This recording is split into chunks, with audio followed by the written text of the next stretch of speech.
Ajmo, gospodo. Beogradom ide priča, vetra zbida što veseli. Svi izlaze da je vide, profesor se buji celi.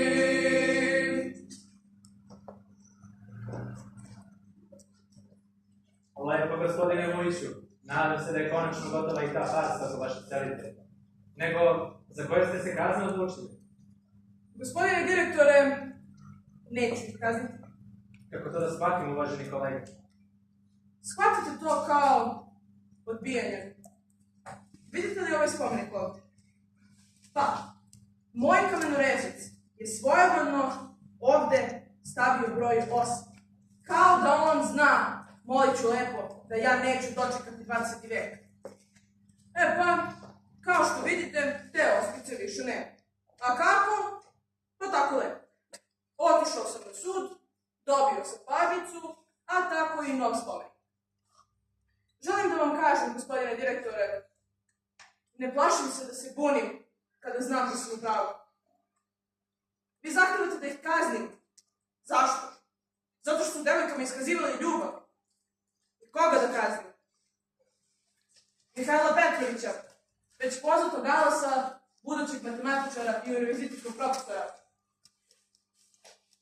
Milorada Mitrovića, budućeg pesnika i akademika.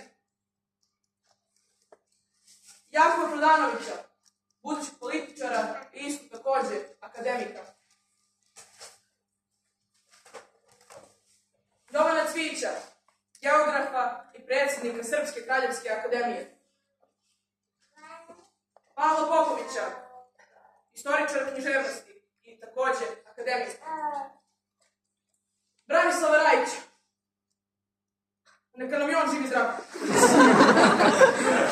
Koga da kažem? Budućnost Srbije. Hajdete, molim vas. Ajmo, gospodo.